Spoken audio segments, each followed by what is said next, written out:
let's revise the chapter of input tax credit, that is ITC of CA Final GST. ये chapter important है, exam में around 15 से 20 marks की इसकी weightage रहेगी। इसको रिवाइज करने की हमारी अप्रोच होगी कि हम स्टडी मैट के सारे क्वेश्चन सबसे पहले कवर करेंगे।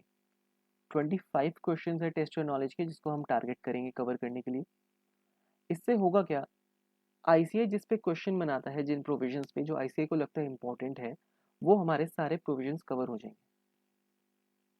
उसके बाद भी अगर कुछ रिमेनिंग प्रोविजंस है जो इंपॉर्टेंट है, वो भी मैं इसी वीडियो में डिस्कस करूंगा इसी रिविजन में।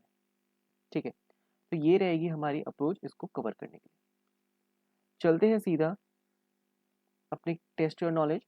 बट सबसे पहले मैं एक इंट्रोडक्शन दे दूं कि आईटीसी होता क्या है, जिनको नहीं पता या जिनको पता है उनका भी रिवाइज हो जाए। जस्ट एक बेसिक इंट्रोडक्शन। देखो होता क्या है, एक सप्लायर है और एक रिसिपेंट है, कह लो सेलर है और बायर है। इसने सेलर ने अराउंड 1 लाख रुपीज के गुड्स बेचे हैं, जिसपे 18% जीएसटी लगा के 1,18,000 रुपीज का सामान बेच दिया रिसिपेंट को। रिसिपेंट जो बायर है वो पे कर देगा 1,18,000 रुपये। सप्लायर के पास 18,000 रुपये का जीएसटी ये गवर्नमेंट पे डिपॉजिट करा देगा। तो गवर्नमेंट को अपना 18,000 रुपये का जीएसटी मिल गया जो रिसिपेंट की जेब से गया। अब इस रिसिपेंट ने भी यही सामान आगे किसी और को बेच दिया। लेट्स से रिसिपेंट 2 कितने का बेचा, 1,36,000। लेट्स से 36,000 का जीएसटी कंपोनेंट है। ये जीएसटी R2 R1 को पे करेगा। अब जीएसटी हमें पता है इनडायरेक्ट टैक्स है, इसका बर्डन मिलता है एंड कंज्यूमर को। लेट से R2 अपना एंड कंज्यूमर है, ये हम है, हमने आके किसी को सेल नहीं करना, ये इसका एंड कंज्यूमर है। अब गवर्नमेंट को इस ट्रांजेक्शन पे टोटल 36,000 का टैक्स चाहिए। 18,000 पहले से मिल चुका है। होगा क्या, ये जो रिसिपेंट है इसको इनवर्ट पे जो इसकी परचेजेस है उस पर आईटीसी मिलेगा। जो 18,000 रुपये की इसकी परचेजेस है, इस पे इसको आईटीसी इनपुट टैक्स का क्रेडिट मिलेगा कि जो इनपुट इसने लिए है 18,000 रुपीज। 36,000 इसने और कलेक्ट करा है जीएसटी फ्रॉम R2। ठीक है, तो इसके पास जीएसटी के नाम पे जो इसने कलेक्शन करी है 36,000 आ गया।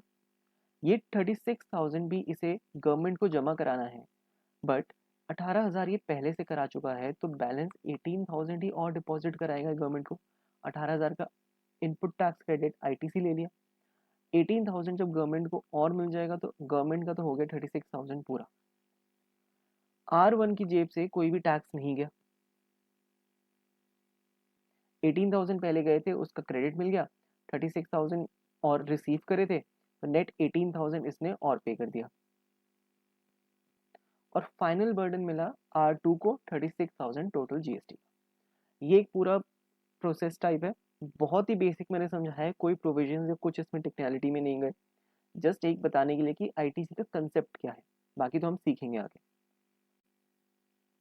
Let's start with question number 1। Zenon Private Limited, a registered supplier in Agra, is engaged in the manufacture of taxable goods. Goods valued 10,50,000 were supplied by the company to Freshbite Private Limited. तो Zenon हो गया supplier और Freshbite हो गया recipient.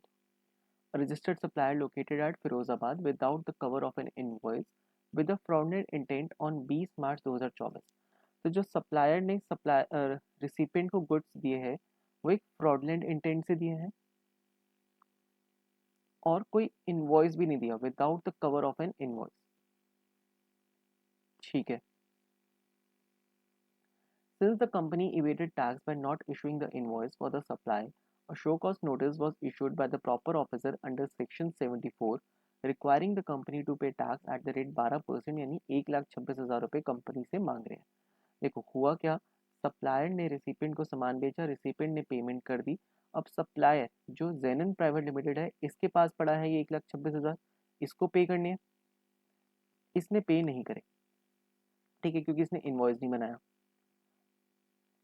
The company paid the tax, interest and penalty after the order was passed by the proper officer, उसने pay कर दिया। Now question की रिक्वायरमेंट है, examine the ITC entitlement of fresh bite private limited. जो recipient है, क्या उसको ITC मिलेगा in respect of tax of 1,26,000 paid by जेनन प्राइवेट लिमिटेड। तो देखो, सप्लायर ने गवर्नमेंट को पैसा नहीं दिया, या लेट दिया, या कुछ भी हुआ नहीं दिया, और लेट नहीं दिया, फ्रॉडलेंट, फ्रॉड का इंटेंशन था, इनवॉइस नहीं बनाया, ये सब चीज़ें हो गई।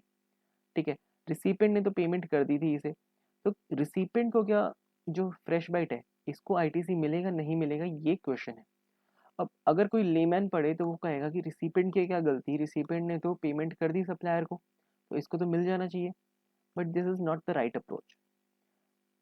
आईटीसी मिलेगा नहीं मिलेगा डील करता है with the concept of blocked ITC, जो हम पढ़ते हैं सेक्शन 17 सब सेक्शन 5 में, 17(5) में।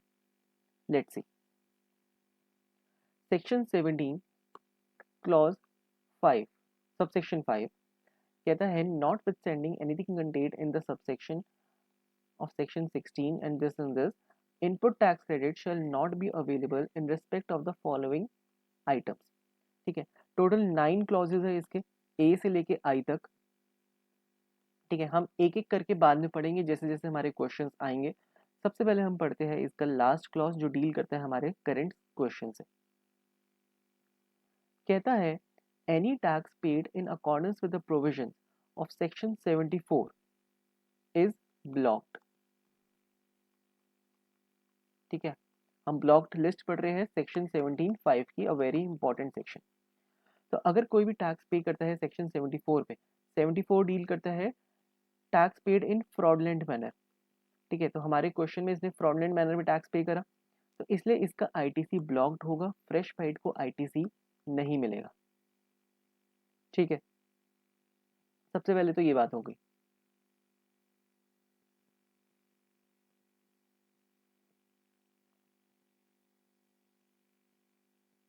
अब एक चीज और, एक लेटेस्ट अमेंडमेंट है जिसमें ये सेक्शन 129 और 130 हट गए हैं। ये होने भी नहीं चाहिए थे, क्योंकि ये आईटीसी हमें मिलता है टैक्स का, इनपुट टैक्स क्रेडिट है, और ये दो सेक्शंस डील करते थे विद पेनल्टी, तो ये अच्छा ही है कि हट गए। मेन बात ये है कि सेक्शन 74 के अंडर अगर हम कोई टैक्स पे कर रहे हैं क्योंकि हमारा इंटेंशन फ्रॉड का था, तो हमें उसका आईटीसी नहीं मिलेगा।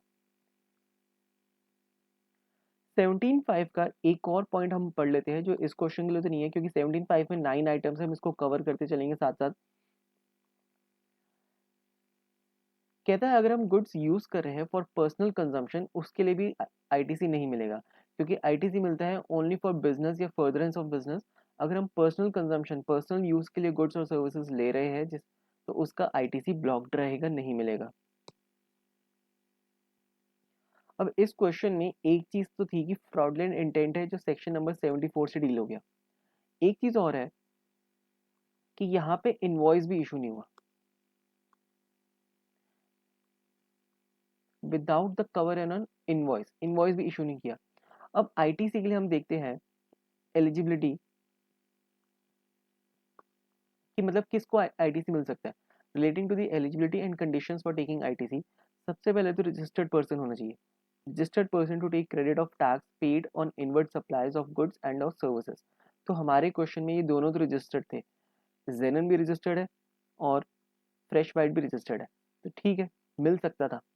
Use intended to be use in the course और फर्दरेंस ऑफ बिजनेस, बिजनेस में ही इन्होंने काम करा है। If these 6 conditions are fulfilled, अगर आगे की 6 कंडीशंस फुलफिल हो जाए तो आईटीसी मिल जाएगा। 6 की 6 सारी होनी चाहिए, ऐसा नहीं कि कोई एक नहीं हो रही फिर भी मिल जाएगा, सब कंडीशंस फुलफिल होनी चाहिए। क्या कंडीशंस है, जस्ट एक बार गो थ्रू करते हैं इस क्वेश्चन के लिए, ज़्यादा डिटेल में नहीं जाएंगे। सबसे पहले, जिसने आईटीसी लेना है, he has a valid tax invoice, debit note, prescribe tax paying document. अब सबसे पहली बात, इसमें टैक्स इनवॉइस ही नहीं बना था, without the cover N invoice. तो अगर फ्रॉडलेंट इंटेंट नहीं भी होता तो बिना इनवॉइस को तो आईटीसी मिल ही नहीं सकता। इनवॉइस नहीं तो डेबिट नोट हो, डेबिट नोट नहीं तो टैक्स पेइंग डॉक्यूमेंट, की गवर्नमेंट को टैक्स पहुंच गया, उसका कोई रिसिप्ट हो, डॉक्यूमेंट हो, ये सब चीज़ें चाहिए। फिर कहता है, details of invoices, debit notes uploaded by the supplier in his GSTR 1, यानी कि जो इनवॉइस है उसकी डिटेल्स ऑनलाइन पोर्टल पे चढ़ गई, इनवॉइस ही नहीं है तो चढ़ेगी कहाँ से। फिर tax on such supply has been paid, चाहे वो कैश में या यूटिलाइजेशन ऑफ आईटीसी। बट इस क्वेश्चन में टैक्स तो पे ही नहीं करा गया था, बाद में प्रॉपर ऑफिसर ने एक शो कॉस्ट नोटिस दिया सेक्शन 74 का, उसके बाद जाके टैक्स पे करा गया। ठीक है, तो मेन था कि टैक्स इनवॉइस ही नहीं बना। फिर है कि कंडीशंस की उसको गुड्स मिल जाने चाहिए, जो भी रिसिपेंट है, गुड्स तो मिल गए थे इस केस में। Details of ITC in respect of the set supply communicated to the registered person under section 38 not restricted. ये भी जब कंसेप्ट आएगा देख लेंगे। बाकी इस क्वेश्चन में हमारा बस इतना ही जानना था।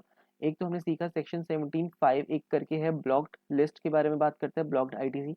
उसमें अगर फ्रॉडलेंट इंटेंशन सेक्शन 74 का अगर मिलता है तो नहीं मिलेगा आईटीसी। साथ ही साथ मैंने पढ़ लिया अगर पर्सनल कंजम्पशन यानी कि बिजनेस के लिए नहीं है तब भी आईटीसी नहीं मिलेगा। आईसीए का सॉल्यूशन पढ़ते हैं। As per section 75, tax paid under section 74 is not available as input tax credit, तो इसका क्रेडिट हम नहीं ले सकते। ठीक है, फर्दर कोई रूल है, ज़्यादा रूल नंबर में जाने की जरूरत नहीं है, सेक्शन 17(5) ही बस याद होना चाहिए। वो रूल भी कहता है that tax paid in persons of any order where any demand has been confirmed on account of any fraud, willful misstatement or suppression of facts cannot be availed. Therefore, in the given case, Zenon Private Limited has paid tax in pursuance of an order issued under Section 74. Therefore, Freshpad Private Limited cannot avail ITC of such tax. उसका ITC से नहीं मिलेगा। Question number 2. Flamingo Limited is an airline providing passenger transportation services by air. The company offers meal of premium quality to passengers on board the aircraft. The value of such meal is compulsory included in the price of the air ticket. तो एक airline है जो अपने passengers को meals दे रही है और इस मील्स का पैसा टिकट की प्राइस में ही मिला हुआ है। अगर 10,000 रुपीज़ की टिकट है तो इसी प्राइस में मील की सर्विस भी अवेलेबल है। The company avails outdoor catering services of Dhaniram private limited for providing such meals to its customers. कहने का मतलब फ्लेमिंगो है, इसने एक आउटडोर केटरिंग सर्विस ले रखी है धनीराम लिमिटेड की। ठीक है, और ये फ्लेमिंगो अपने कस्टमर्स को मील्स देती है।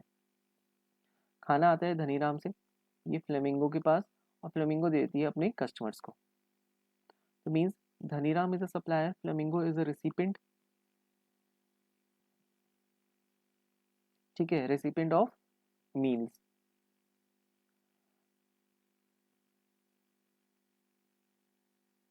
Examine whether Flamingo Limited can avail input tax credit on such outdoor catering services availed by it.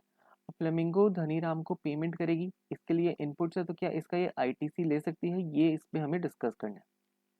अब यहाँ पे भी अगर जब भी क्वेश्चन पूछे कि whether it can avail ITC और नॉट, हमें जाना है सीधा सेक्शन नंबर 17(5) अपनी ब्लॉक लिस्ट में।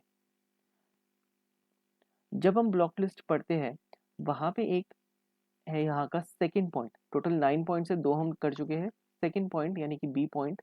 अब ये ए बी सी डी ये सब याद नहीं करना, सिर्फ 17(5) और पता होना चाहिए उसके अंदर क्या है। ये कहता है the following supply of goods और सर्विसेज और बोथ। इन सप्लाईज पे जी इन आईटीसी नहीं मिलेगा। ऊपर की मेन चीज याद रखना जो इसका मेन है कि notwithstanding anything contained in these sections input tax credit shall not be available in respect of the following items. A के बाद आता है सीधा बी जिसमें कहते हैं फॉलोइंग सप्लाई ऑफ गुड्स पे आईटीसी नहीं मिलेगा। क्या है ये आइटम्स? फूड एंड बेवरेजेस यानी खाने पीने के आइटम्स पे नहीं मिलेगा, आउटडोर केटरिंग पे नहीं मिलेगा जो हमारे क्वेश्चन का पार्ट है, अगर कोई ब्यूटी ट्रीटमेंट करा रहा है या हेल्थ सर्विस ले रहा है, कॉस्मेटिक एंड प्लास्टिक सर्जरी करवा रहे हैं, उस पे नहीं मिलेगा। देन लीजिंग एंड रेंटिंग और हायरिंग ऑफ मोटर व्हीकल्स उस पे नहीं मिलेगा। वेसल्स या aircraft refer to in clause A, इस जो हम क्लॉज ए देखेंगे देख लेंगे इसमें। फिर life insurance and other health insurance का भी आईटीसी नहीं मिलेगा। यानी कि अगर हम खाने पीने पे outdoor catering, beauty parlour treatment, health services, cosmetic plastic surgery या इंश्योरेंस लेते हैं, इसका आईटीसी हमेशा ब्लॉक्ड रहेगा। बट एक्सेप्शन है, provided that the ITC in respect of such goods और सर्विसेज और बोथ शैल बी अवेलेबल कर दिया जाएगा, चलो अलाउ कर देते हैं, बट कब? Where an inward supply of such goods और सर्विसेज और बोथ, यानी कि देखो एग्जांपल लेते हैं यहाँ पे, सप्लायर है और रिसिपेंट है। रिसिपेंट अपनी एयरलाइंस थी फ्लेमिंगो, सप्लायर था धनीराम जो खाना बनाता है केटरिंग वाला। तो कह रहा है where inward supply of such goods, ये जो खाना जा रहा है रिसिपेंट फ्लेमिंगो के लिए इनवर्ट सप्लाई है, तो ये inward supply of such goods और सर्विसेज और बोथ यूज हो रहा है by a registered person for making an outward taxable supply, यानी कि फ्लेमिंगो एक आउटवर्ड सप्लाई कर रहा है टैक्सेबल सप्लाई, जिसमें ये इनपुट्स यूज हो रहे हैं, चाहे वो सप्लाई सेम कैटेगरी हो कि अगर इसे खाना मिल रहा है, मील्स मिल रही है तो ये मील्स ही आगे बेच रहा है, या फिर as an element of taxable composite या मिक्स सप्लाई, कोई और भी चीज़ हो सकती है किसी के साथ मिक्स कर रखा है या कॉम्पोजिट है, वो भी सप्लाई चलेगी। अब हमारे केस में फ्लेमिंगो एयरलाइंस है, हवा में हवाई जहाज उड़ाता है, तो ये एयरलाइन की सर्विसेज दे रहा है, साथ में मील्स दे रहा है, यानी कि जो इनपुट जो इसने लिया है आउटडोर केटरिंग वाला, ये यूज कर रहा है for providing taxable supply, therefore इसका आईटीसी मिल जाएगा बिकॉज ऑफ दीज प्रोविजन यानी कि एक्सेप्शन। ठीक है, आई होप ये चीज़ समझ आई होगी। अब इसी बी पॉइंट में दो चीज़ें और है, ये तो पॉइंट नंबर 1 था इसका। इसके आगे कहता है कि अगर कोई मेंबरशिप लेते हैं हम क्लब की, हेल्थ की, फिटनेस सेंटर की, उस पर भी आईटीसी नहीं मिलेगा। फिर अगर हम ट्रैवल बेनिफिट देते हैं to employees on vacation such as leave और होम ट्रैवल कंसेशन, उसका भी आईटीसी नहीं मिलेगा। यानी कि अगर हम अपने एम्प्लॉय को ट्रैवल का खर्चा दे रहे हैं, अगर वो घर जा रहा है या छुट्टियों पे है, तो उसका खर्चा आईटीसी नहीं मिलेगा, मेंबरशिप नहीं मिलेगी किसी क्लब या हेल्थ या फिटनेस सेंटर की। और एक प्रोविजन है जो तीनों पे लगता है, आइटम 3, 2 और 1 जो अभी ऊपर हमने पढ़ी, जिसमें बहुत सारी चीज़ें हैं, food, beverages, outdoor catering, health services, beauty parlour, beauty treatment, cosmetic, plastic, ये सब चीज़ें आती है इसमें। क्या कहता है, अगर एक एम्प्लॉयर ने ये सर्विसेज एम्प्लॉई को दी और ये as per contract of employment, जो भी उनका ऑफर लेटर है उसमें लिखी हुई है, तो आईटीसी मिल जाएगा। बट अगर नहीं लिखी हुई तो आईटीसी नहीं मिलेगा। यहीं पे बोला है provided at the input tax credit in respect of such goods और सर्विसेज और both shall be available where it is obligatory for an employer to provide the same to its employee under any law for the timing in force, कि अगर किसी law के under वो है obligatory. यहाँ पे मैंने कॉन्ट्रैक्ट ऑफर लेटर बोल दिया, but it's not offer letter, it's as per law, but जो लॉ की बात है वो ऑफर लेटर में होगी, सो नो प्रॉब्लम। ठीक है, तो इससे हमारा एक थर्ड पॉइंट कवर होता है ब्लॉक लिस्ट का। 2 पॉइंट्स हम पहले देख चुके थे, ये हो जाता है हमारा +1 third point.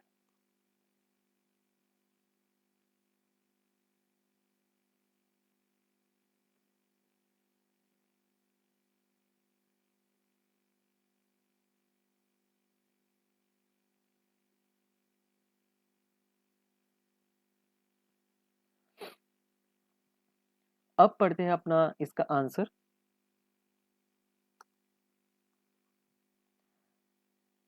As per section 17(5), ITC on supply of food and beverages and outdoor catering is blocked. सबसे पहले तो हमने लिख दिया कि ये ब्लॉक्ड है, but ITC however ITC in respect of such goods और सर्विसेज और both shall be available where an inward supply of such goods is used by a registered person for making an outward taxable supply, चाहे वो same category हो या element of taxable या composite mix supply. So in the given case, Flamingo Limited is availing outdoor catering service to provide outdoor catering meals to passengers on board the flight. यानी कि services ले रही है input और उसको taxable supply में use कर रही है। Since ITC in respect of outdoor catering is available, if the same is used for making an outward taxable supply as an element of composite and mixed supply, so Flamingo can avail ITC on outdoor catering service produced procured by it, as it will be considered as supply of ancillary services to passengers transportation, ये सब चीज़ें ठीक है।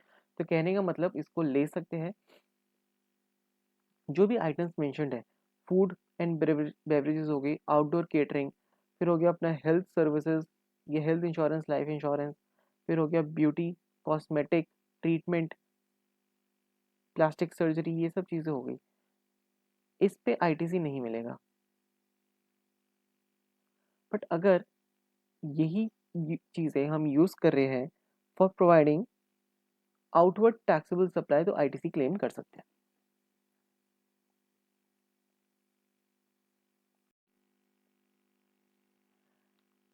Let's see next question, question number 3।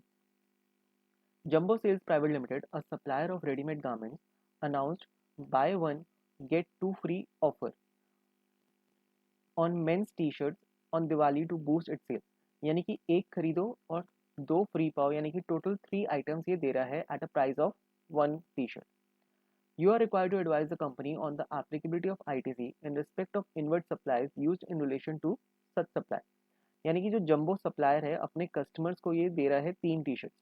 अब इन T-shirts के inward supply पे इसने ITC ले रखा होगा या नहीं ले रखा, वही बताना है कि क्या आईटीसी मिलेगा नहीं मिलेगा, क्योंकि ये 3 टी-शर्ट्स दे रहा है एक के प्राइस में। तो इसके लिए भी हम सेक्शन 17(5) ब्लॉक्ड क्रेडिट की लिस्ट पे आएंगे, क्योंकि आईटीसी हमें पता करना है कि मिलेगा नहीं मिलेगा। क्योंकि अगर सेक्शन 17(5) आईटीसी रिस्ट्रिक्ट कर देता है तो आईटीसी नहीं मिलेगा, बट 17(5) ऐसा कुछ नहीं करता तो आईटीसी मिल जाएगा। इस पे एक क्लॉज है, लेट्स सी। ये कहता है आईटीसी नहीं मिलेगा ऐसे गुड्स पे जो लॉस्ट हो गए, जो चोरी हो गए, डिस्ट्रॉय हो गए यानी कि आग में जल गए, या हमने राइट ऑफ कर दिए, या डिस्पोज कर दिए by way of giving gift या फ्री सैंपल्स। यानी कि ऐसे गुड्स जिसको हमने फ्री में बांट दिया, या जो चोरी हो गए, गुम गए, डिस्ट्रॉय हो गए, राइट ऑफ कर दिया, उन पे आईटीसी नहीं मिलेगा। ऐसा क्यों? क्योंकि आईटीसी का कंसेप्ट ये है कि आईटीसी मिलता है if we make outward taxable supply, तभी तो आईटीसी मिलेगा कि हम जो आउटवर्ड सप्लाई कर रहे हैं वो टैक्सेबल हो। अब गिफ्ट देने में, सैंपल्स देने में, या गुड्स चोरी हो गए, डिस्ट्रॉय हो गए, गुम गए, उसमें तो कोई आउटवर्ड टैक्स सप्लाई हुआ ही नहीं, तो इन आइटम्स पे आईटीसी नहीं मिलता। ठीक है, यही चीज़ यहाँ पे लिखी है that ITC is available only for payment of tax on outward supply. If no tax is payable on outward supply, ITC on inputs is not available, not eligible। ये तो इसका रीज़न हो गया कि क्यों इन गुड्स पे हम आईटीसी नहीं ले रहे। बट बात आई जो हमने buy one get two offer रखा है, उसका क्या करें, उस पर आईटीसी मिले ना मिले वो तो हमें अभी तक पता नहीं चला, क्योंकि ना हमने गिफ्ट दिया है, ना हमने सैंपल दिए, ना हमारे गुड्स गुमे हैं, ना चोरी हुए हैं, ना डिस्ट्रॉय हुए हैं। हमने तो एक के प्राइस में दो आइटम्स, 3 आइटम्स दे दी। तो इसी क्लॉज के लिए गवर्नमेंट ने एक क्लैरिफिकेशन भी निकाली है, एक सर्कुलर निकाला है जो बात करता है ITC in the hands of supplier in respect of sales promotional scheme. ठीक है, इस सेल्स प्रमोशनल स्कीम में आईटीसी क्या होगा?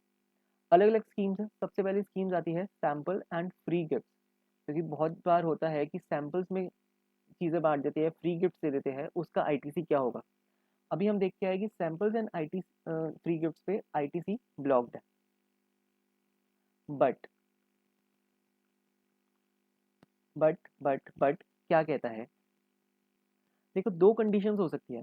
हम टी शर्ट की ही बात करते हैं जो सैंपल या फ्री गिफ्ट में हमने बांट दी। ठीक है, इसको सैंपल या एज अ गिफ्ट डिस्ट्रीब्यूट कर दिया। अब जो मैन्युफैक्चरर या सप्लायर है उसको नहीं पता था कि ये टी शर्ट्स को ये फ्री गिफ्ट या सैंपल में देगा, उसको तो लगा बिजनेस की चीज़ है, तो इसने पहले इसका आईटीसी ले लिया, बट बाद में सैंपल्स पे बांट दिया। या इसको पहले से ही पता था कि इसका एंड यूज क्या है इन गुड्स का, तो इसने आईटीसी कभी लिया ही नहीं। तो ये सर्कुलर क्या कहता है कि अगर आईटीसी लिया ही नहीं, हमें पता है सेक्शन 17(5) पे ऐसी आइटम्स पे आईटीसी ब्लॉक्ड है, तो आगे जाके लो भी मत। ठीक है, लो कभी लो ही मत इसका। बट हमने पहले आईटीसी ले लिया, बाद में उसको सैंपल या फ्री गिफ्ट में बांट दिया, तो नॉर्मली तो होना चाहिए था कि इस आईटीसी को रिवर्स कर दो, जितना आईटीसी लिया उसको रिवर्स कर दो। बट इतना सिंपल रखा नहीं यहाँ पे। देखो, होता क्या है, नॉर्मली जब भी कोई सप्लाई होती है जिसमें कोई पैसा इन्वॉल्व नहीं है, that is without consideration supply है, विदाउट कंसिडरेशन, तो उसको सप्लाई मानते ही नहीं जीएसटी में। जैसे सैंपल्स और फ्री गिफ्ट्स हमने फ्री में दे दिए, कोई पैसा मिला नहीं, कंसिडरेशन है नहीं, पैसा या मॉनिटरी या नॉन मॉनिटरी भी हो सकता है कंसिडरेशन, बट सप्लाई नहीं मानेंगे, एक्सेप्ट वो शेड्यूल 1 में आ जाए। और शेड्यूल 1 के एक पैरा 1 है जो कहता है अगर हम बिजनेस असेट्स को फ्री में डिस्ट्रीब्यूट कर दें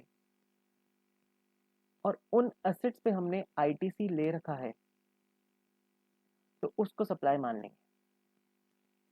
जैसे कि इस केस में ये टी शर्ट हमारा बिजनेस एसेट है, ये अपना एक स्टॉक है, stock is a business asset inventory.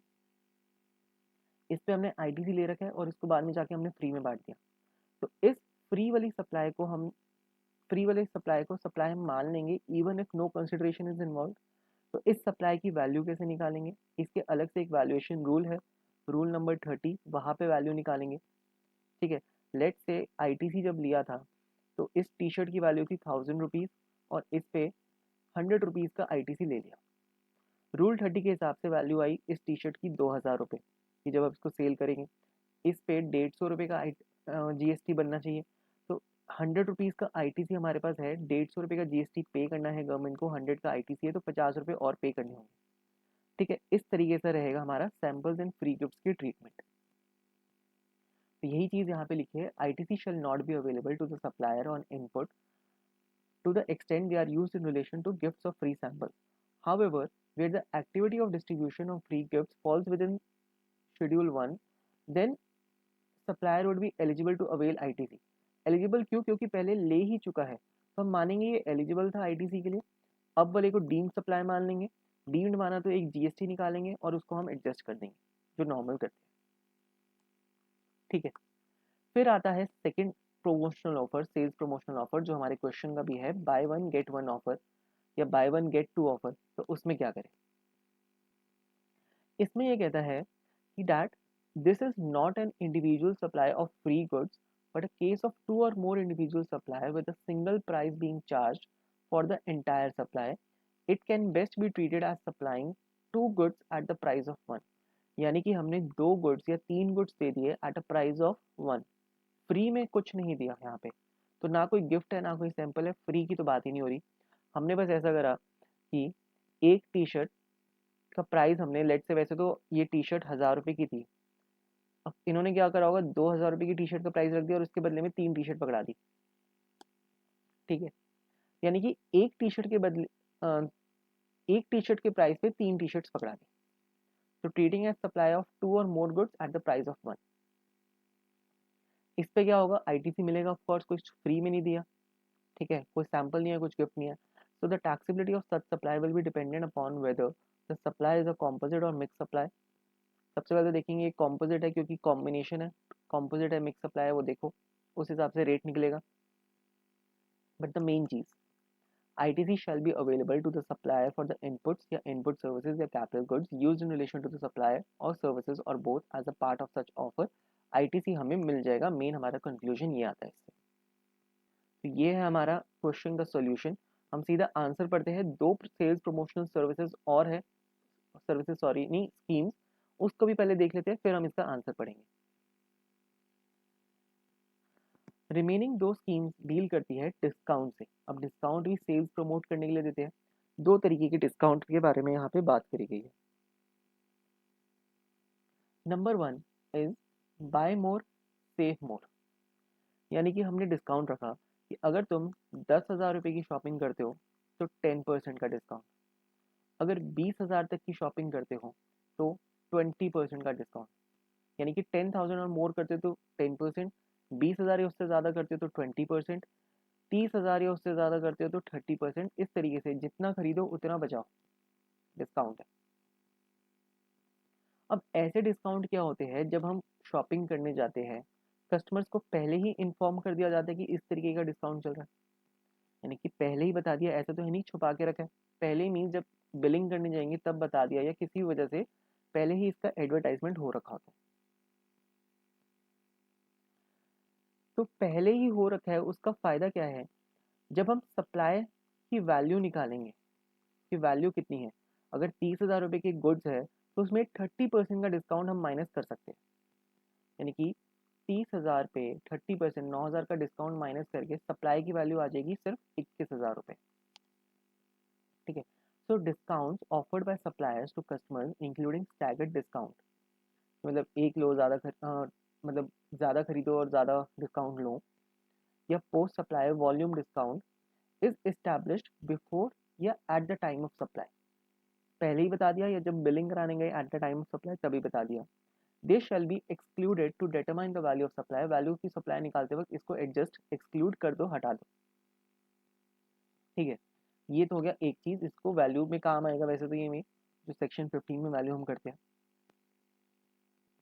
और दूसरी चीज इस पे आईटीसी मिल जाएगा। Supplier shall be eligible entitled to avail ITC for such inputs, input services या capital goods used in relation to the supply of goods or services or both on such discount। But अब आता है secondary discount. ऐसा discount जो supply के वक्त में पता ही नहीं होता, not known at the time of supply, या ऑफर करा जाता है after the supply is already over. यानी कि सप्लायर ने रेसिपिएंट को सामान बेचा 1000 रुपीज़ का, बाद में सब कुछ सप्लाई खत्म हो गई, बाद में कहा कि 100 रुपये का डिस्काउंट और ले ले तो मुझसे, इसके लिए credit note debit note issue करा और कहा कि 100 रुपये का डिस्काउंट ले लो। This is post supply, that is after supply is done. और ये पता भी नहीं था पहले रेसिपिएंट को, बाद में अचानक से मिल गए थे। ऐसे डिस्काउंट्स को एक्सक्लूड नहीं करेंगे while determining the value of supply. Value of supply 1000 ही मानी जाएगी, 900 नहीं मानेंगे, एक्सक्लूड नहीं करेंगे। बट आईटीसी में कोई फर्क नहीं मिलेगा, आईटीसी इसका ले सकते हैं। ठीक है, तो ये सारी बातें इस पे हमने डिस्कस करी।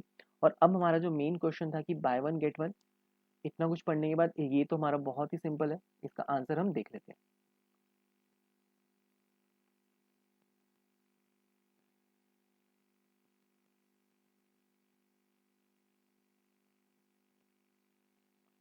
So let's read the answer. ये है सॉल्यूशन 3। देखो इसका कंक्लूजन तो यही है, in the given therefore the given case is not the case of individual supply of free goods but a case of 3 individual suppliers where a single price is charged for the entire supply। thus जो भी company है it will be entitled to avail ITC, जो भी inputs पे, input service, capital goods सब पे ले सकती है on supply of T shirts as a part of such offer, तो मिल जाएगा।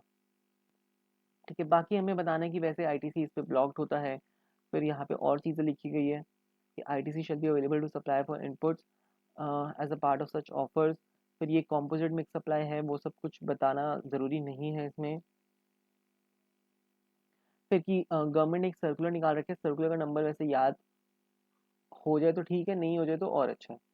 Has clarified that the entitlement of ITC in the hands of supply, जो buy one get one offer है, such promotion schemes are not individual supplies of free gift, जो वहाँ पे लिखा है वही है, it is best to be treated supplying two goods at the price of one. तो वही सब चीज़ें यहाँ पे फिर से लिख दी है। तो इस तरीके से हमारा सोल्यूशन चलेगा। ठीक है, आई होप ये चीज़ें समझ आई होगी। इससे हमारा क्या हुआ, सेक्शन 17(5) जो ब्लॉक क्रेडिट है उसकी 3 आइटम्स हमारी पूरी हो जाती है। सॉरी 3 नहीं, टोटल 4 क्लॉजेस हमारे पूरे हो जाते हैं।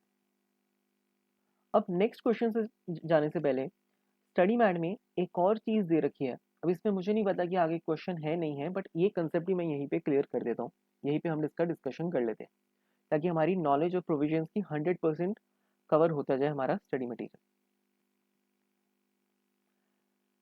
ये क्लैरिफिकेशन क्या डील करती है, ये डील करती है एक्सपायर्ड मेडिसिन से। होता क्या है, एक मैन्युफैक्चरर जो भी दवाइयाँ बनाता है उसका मैन्युफैक्चरर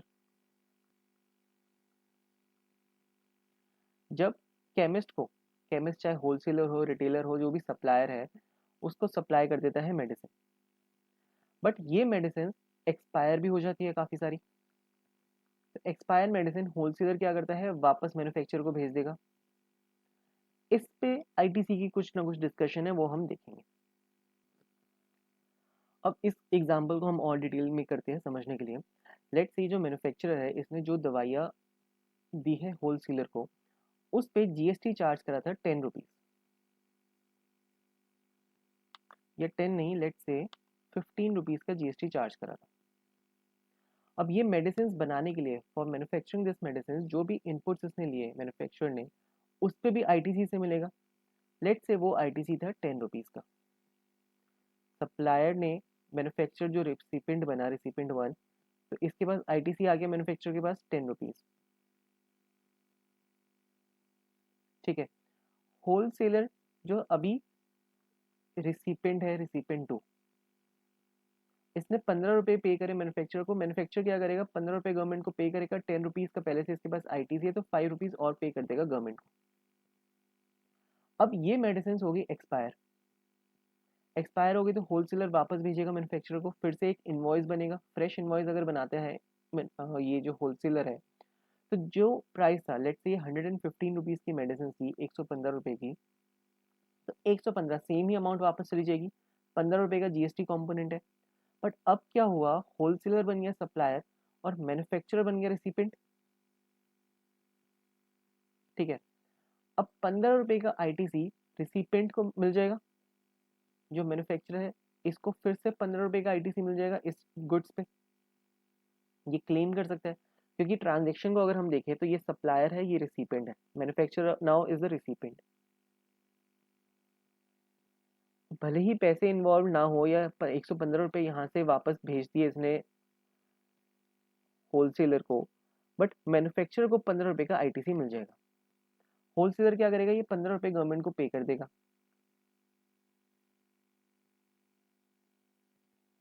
या इसके पास जो आईटीसी होगा उसके अगेंस्ट इसको सेटअप करेगा, इसका हमें डिस्कशन नहीं है। हमारी डिस्कशन है कि ये जो मैन्युफैक्चरर है इसको फिर से ये जो 15 रुपये का आईटीसी इसने लिया है ऑन रिटर्न ऑफ मेडिसिन, अब ये इन मेडिसिन जो एक्सपायर हो चुकी है इसको डिस्ट्रॉय कर देगा, और अभी हमने पढ़ा कि जो डिस्ट्रॉयड गुड्स है उस पे आईटीसी नहीं मिलता, बट ये आईटीसी तो इसने ले लिया, तो इस आईटीसी को इसे रिवर्स करना होगा। क्वेश्चन पहले क्या उठता था, पहले एक क्लैरिफिकेशन या हमेशा मैन्युफैक्चरर एक इशू उठाता था कि मैं तो सिर्फ 10 रुपये का आईटीसी रिवर्स करूंगा, क्योंकि इन गुड्स को बनाने में मेरा 10 रुपये का आईटीसी था जो पहले मैंने लिया था, तो यही मैं रिवर्स करूंगा। बट गवर्नमेंट ने एक क्लैरिफिकेशन निकाली कि 15 रुपये जो फ्रेश इनवॉइस पे 15 रुपये तुमने पे करे, जो कॉमन सेंस भी है वही आईटीसी रिवर्स होगा। बस इतनी सी ये क्लैरिफिकेशन है, इसका हम एग्जाम्पल सीधा आईसीए से पढ़ते हैं, क्योंकि अगर मेरे समझाए एग्जाम्पल से समझ नहीं आया तो यही चीज़ रिटर्न में है, इसको पढ़ते हैं। कि ऑफ कोर्स मैंने ज़्यादा डीप में या इसको ज़्यादा ब्रेक डाउन नहीं करा, बस फटाफट ऊपर ऊपर से बता दिया। Now if a manufacturer has availed ITC of ₹10 eight the time of manufacture of medicine, जब उसने मैन्युफैक्चर करी तो मैन्युफैक्चरर ने 10 रुपये का आईटीसी लिया था। At the time of return of such medicine on account of expiry, the ITC available to the manufacturer on the basis of fresh invoice issued by wholesaler is ₹15। जो wholesaler वापस supply इसको कर रहा है उस पर 15 रुपये का आईटीसी इसको अवेलेबल है। So when the time expired goods are destroyed by the manufacturer, he would be required to reverse ITC of ₹15 and not ₹10। उसको 15 रुपये का आईटीसी रिवर्स करना पड़ेगा।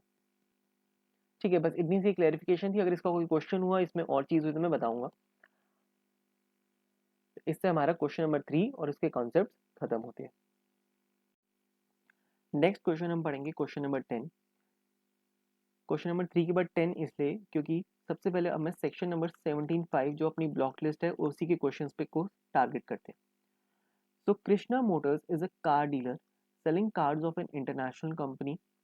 It also provides maintenance and repair services of the cars sold by it and also of other cars.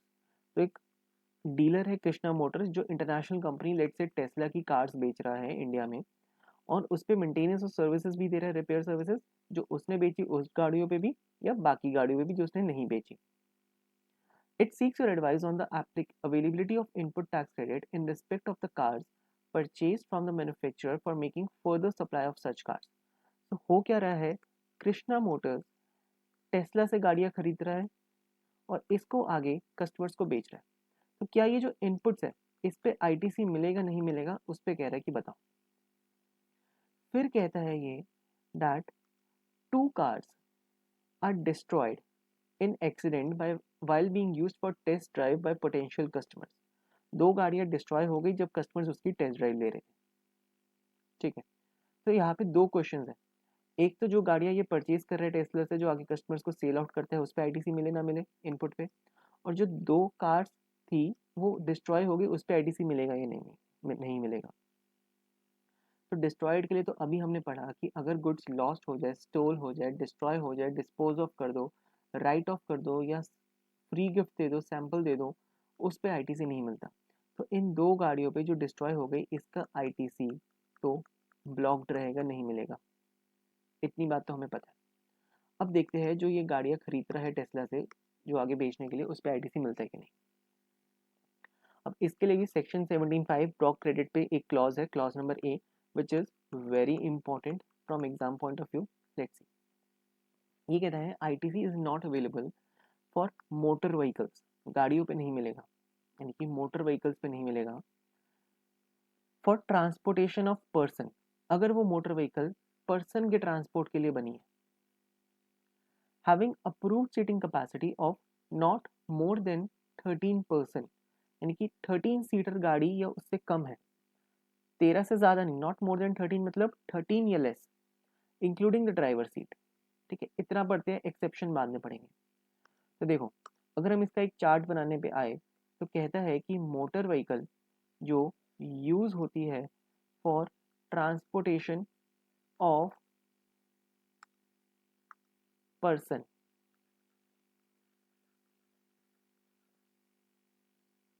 और इस पे भी वो मोटर व्हीकल या तो मोर देन 13 सीटर है, उसमें 13 सीट से ज़्यादा लगी हुई है, या फिर 13 और लेस सीट, 13 या लेस, जितनी मर्जी सीट हो, 13 या उससे कम है।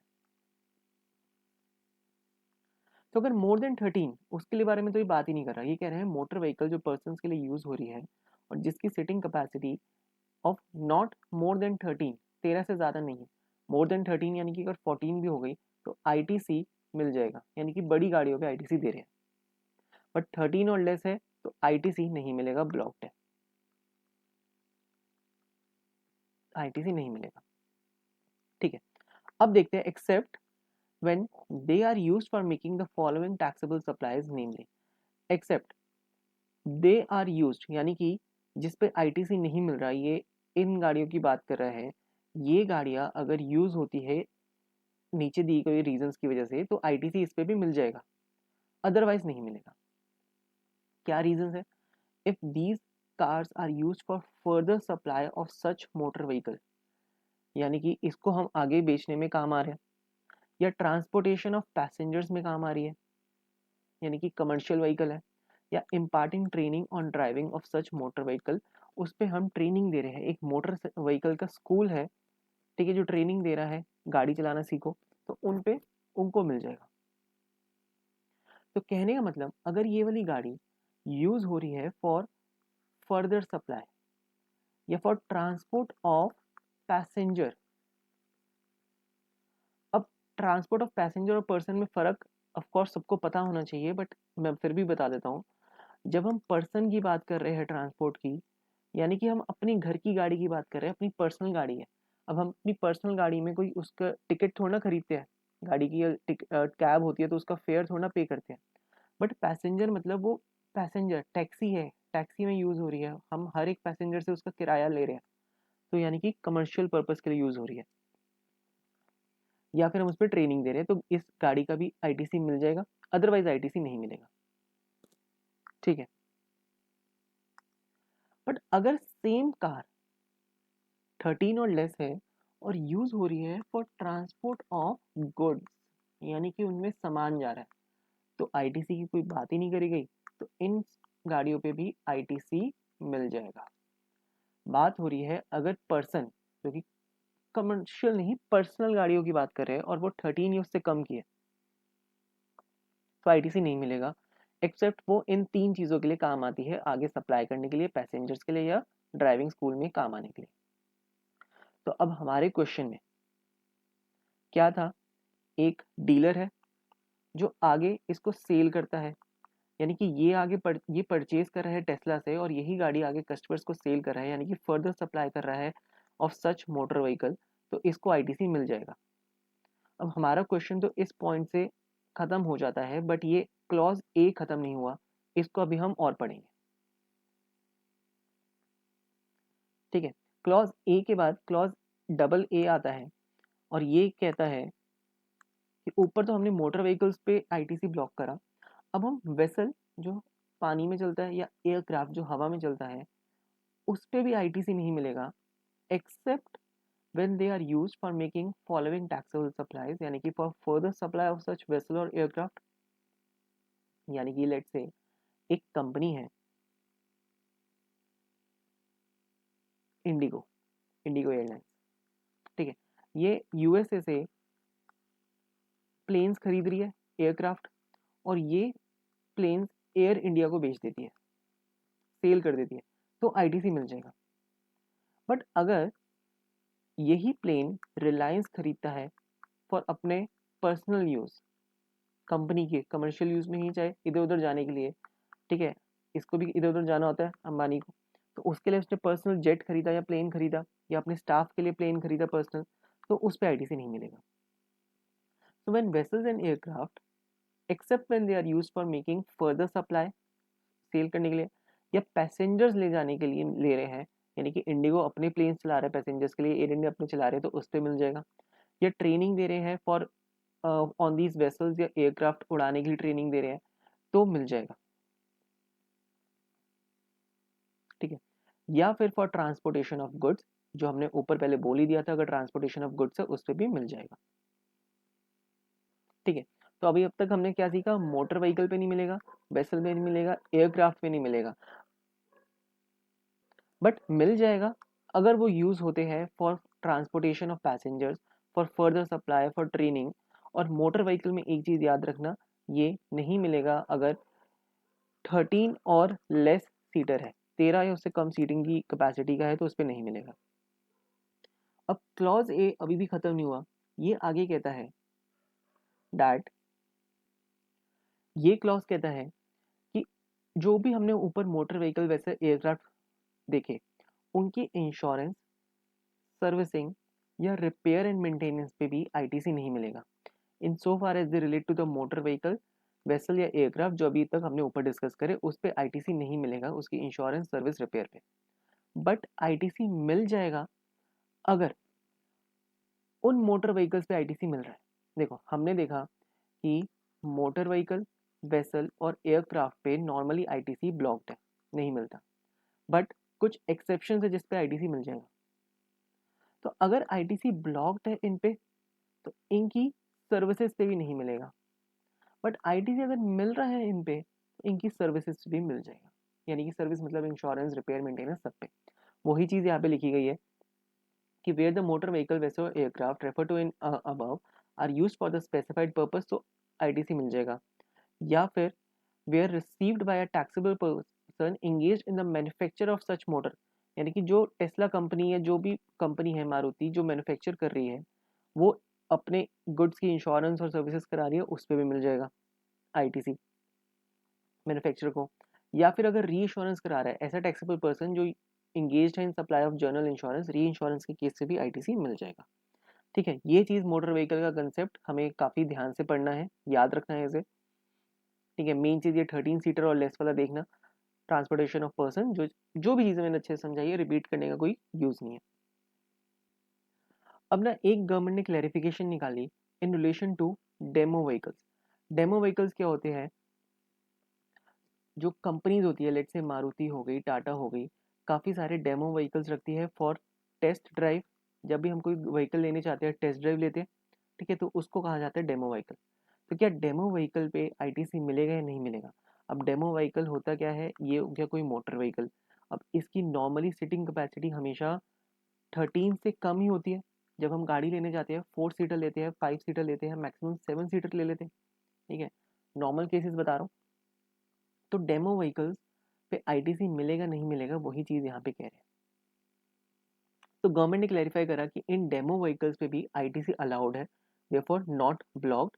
रीजन मीन ये डेमो व्हीकल्स यूज हो रहे हैं for further supply of such motor vehicle, यानी कि जब हम एक टाटा की सियारा गाड़ी की टेस्ट ड्राइव लेते हैं, उस टेस्ट ड्राइव के बेसिस पे हम एक टाटा सियारा बुक कर लेते हैं,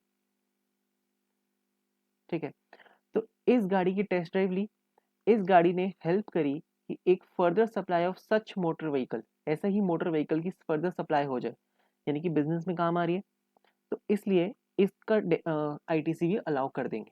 नॉर्मली नहीं होता, बट ये यूज हो रही है फॉर फर्दर सब सप्लाई। ठीक है, तो ये गवर्नमेंट ने क्लैरिफाई करा इसमें। अब इसमें दो चीजें और है, वो भी हम डिस्कस करते हैं। अब देखो हुआ क्या, जो ऑथराइज डीलर है, जो मारुति या टाटा का ऑथराइज डीलर है, इसको मारुति टाटा ने जो मैन्युफैक्चरर है डेमो व्हीकल दिया। क्यों दिया, कि तुम इसकी टेस्ट ड्राइव दो कस्टमर्स को। ठीक है, ऐसे 4 डेमो व्हीकल्स दे दिए। अब इसमें से इसने क्या करा, 2 डेमो व्हीकल्स लगा दिए for transportation of its passenger, where demo vehicle are used for the purpose other than making further supplies, say for transportation of its staff या employees, यानी कि एम्प्लॉयज को इधर उधर ले जाने के काम में या ट्रांसपोर्टेशन में लगा दिए। तो ये तो फिर यूज नहीं हो रहे फर्दर सप्लाई में, तो इसका ITC नॉट अवेलेबल। ठीक है, हमें देखना है पर्पस क्या है उन डेमो व्हीकल्स की, यानी कि डेमो व्हीकल्स देखे तो मिल जाएगा। डेमो व्हीकल अगर काम आ रहे हैं फॉर फर्दर सप्लाईज तभी मिलेगा, अदरवाइज नहीं मिलेगा। एक सेकेंड क्लैरिफिकेशन और लेके आई गवर्नमेंट इसमें। इसमें कह रही है कि एक डीलर है जो जो कार्स सेल नहीं करता। ठीक है, मैन्युफैक्चरर है मारुति। ठीक है, इसका एक डीलर है जो एज अ एजेंट काम करता है, बट कार्स की सेल परचेज में डील नहीं करता। एजेंट क्यों है, यहाँ पे हम रीड करते हैं। Where the authorise dealer acts as an agent or service provider of the manufacturer for providing marketing services, marketing का काम करता है, including providing test drive services, test drive की सर्विसेज देता है, बट खुद सेल परचेज नहीं करता, not directly involve in the purchase and sale of vehicle, यानी कि ये खुद कस्टमर्स को गाड़ियां सेल नहीं कर रहा। ठीक है, गाड़ी कौन सेल करता है, मैन्युफैक्चर डायरेक्टली कर रहा है, तो इनवॉइस बन रहा है डायरेक्ट मैन्युफैक्चरर के नाम का। तो इस तरीके से कुछ एक एग्रीमेंट है, और बाद में जब ये गाड़ी पुरानी हो जाएगी तो ये डीलर किसी और को बेच सकता है। इस केस में भी इस डीलर को डेमो व्हीकल पे ITC नहीं मिलेगा। रीजन मीन सेक्शन 17 की जो एक्सेप्ट है वो कहता है that such vehicle is used for making further supply of such motor vehicle. But ये डीलर तो फर्दर सप्लाई कर नहीं रहा, इनवॉइस बन रहा है मैन्युफैक्चरर के नाम का, मारुति कंपनी के नाम से। ठीक है, मैन्युफैक्चरर डायरेक्टली दे रहा है कस्टमर को, या कोई और डीलर है वो दे रहा है, बट ये डीलर तो सिर्फ एक एजेंट है मार्केटिंग का। तो इस डीलर ने, यहाँ पे हम रीड करते हैं, such a case the authorised dealer is merely providing the marketing services to the vehicle manufacturer and is not making the supply of motor vehicle on his own account, अपने account में वो कोई भी cell नहीं कर रहा, supply नहीं कर रहा व्हीकल का। Therefore the said demo vehicle cannot be said to be used for dealer for making further supply of such motor vehicle। Dealer इस व्हीकल का यूज करके फर्दर सप्लाई नहीं कर रहा, भले ही कस्टमर एग्री कर रहा है after taking a test drive of this demo vehicle, but ये नहीं माना जाएगा कि डीलर फर्दर सप्लाई कर रहा है, मैन्युफैक्चरर या कोई और डीलर जो है सेकंड डीलर वो ही सप्लाई कर रहा है, ऑथराइज डीलर। ठीक है, तो इस केस में भी ITC नहीं मिलेगा, ITC नॉट अवेलेबल। अब कुछ एग्जांपल्स है ITC के रिलेटिंग टू मोटर व्हीकल, वो हम पढ़ते हैं और समझने का ट्राई करते हैं। ITC on cars purchased by a manufacturing company for official use to its of its employees, employee के लिए खरीदी है ऑफिशियल यूज के लिए। गाड़ी खरीदी है तो हमेशा हम मानेंगे 13 सीटर या उससे कम की है, 13 सीटर और लेस, तो इसका ITC ब्लॉक रहेगा, क्योंकि ITC तभी मिलता है जब हम इसका फर्दर सप्लाई करते हैं, या पैसेंजर्स के लिए जा रही है या ट्रेनिंग के लिए जा रही है, 3 ही आइटम है बस। फिर ITC on cars purchase by a car dealer for sale to customer allow हो जाएगा। ITC on car purchase by a company engage in renting out cars for transportation of passengers allow हो जाएगा। ITC on car purchased by a car driving school for imparting training allow हो जाएगा, training दे रहे हैं। ITC बस पे हो रही है जिसकी सीटिंग कैपेसिटी 24 है, सीटिंग कैपेसिटी ज़्यादा है, मिल जाएगा, भले ही वो ट्रांसपोर्टेशन ऑफ एम्प्लॉयज़ है। ठीक है, तब भी मिल जाएगा, भले ही वो पर्सनल यूज़ के लिए, तब भी मिल जाएगा, क्योंकि 24 सीटर और 13 सीटर और मोर है, मतलब 13 से ज़्यादा है। ITC on trucks purchased by a company for transportation of its finish goods, goods के लिए मिल जाएगा। ITC on aircraft purchased by a manufacturing company for official use of its CEO इधर उधर जाएगा, प्राइवेट जेट एक तरीके से नहीं मिलेगा, क्योंकि एयरक्राफ्ट भी मिलता है जब हम फर्दर सप्लाई करते हैं या पैसेंजर्स का ट्रांसपोर्ट करते हैं या ट्रेनिंग देते हैं उसको उड़ाने की। ITC on aircraft purchase by aviation school, training देगा तो अलाउड है। ITC on general insurance taken on a car used by employees of a manufacturing company for official purpose। अब जिस कार पे ITC नहीं मिलता उसकी सर्विसेज पे भी ITC ब्लॉक रहेगा। Business jet purchase for official travel of companies director नहीं मिलेगा, पर्सनल जेट है, प्राइवेट जेट है, नहीं मिलेगा। ITC on maintenance and repair services availed by a company for a truck used for transporting of its finished goods। इस truck पे ITC मिलता है तो इसकी सर्विसेज पे भी मिल जाएगा। ITC of general insurance services taken on car manufactured by a car manufacturing company is allowed, क्योंकि कार मैन्युफैक्चर आगे सेल करेगी यानी कि फर्दर सप्लाई कर रही है ऐसे व्हीकल का, तो इस पर मिल जाएगा। ठीक है, तो इतना कुछ पढ़ने के बाद हम चलते हैं अपने क्वेश्चन की तरफ जो कह रहा था गाड़ियों का क्या होगा। तो देखो, जो दो गाड़ियां डिस्ट्रॉय हो गई, however ITC on cars fully destroyed will not be allowed as per section 75, क्योंकि डिस्ट्रॉयड गुड्स पे नहीं मिलता। फिर कहते हैं कि as per section 16, सेक्शन ना भी हो तो registered person can take credit of input tax credit on supply of goods or services or both which are used for intended to be used in the course of furtherance of business। अगर आप registered person है, business के लिए use कर रहा है, ITC मिल जाएगा। However 17(5) specifies certain goods जिस पे ITC नहीं मिलेगा, और ऐसे में ही ITC blocks section 75 17(5) blocks ITC on motor vehicles for transportation of passengers। अब यहाँ पे ICA ने थोड़ा सा आंसर गलत रखा है, क्योंकि it doesn't block ITC on motor vehicle for transportation of passenger. Passenger के लिए तो हमने पढ़ा था, अगर ऐसी गाड़ी पैसेंजर्स के लिए यूज होती है तो ITC मिल जाएगा। तो यहाँ पे पैसेंजर नहीं, यहाँ पे पर्सन वर्ड यूज होगा। अगर पर्सन के लिए है जिसकी approved seating capacity of not more than 13% यानी 13 और लेस है, तो उस पर ITC नहीं मिलेगा। बट ऐसी गाड़ी if same is allowed when the motor vehicle is used for further supply of such motor vehicle, दस इस कंपनी को ITC मिल जाएगा from the manufacturer for making supply of such cars will be allowed. ठीक है, तो Krishna Motors को ITC मिल जाएगा जब वो टेस्ला से गाड़ी खरीदेगी। दो गाड़ियां जो टूट फूट गई उसका नहीं मिलेगा। इसके साथ हमारा ये question with answer with concept खत्म होता है। Next question is question number 8।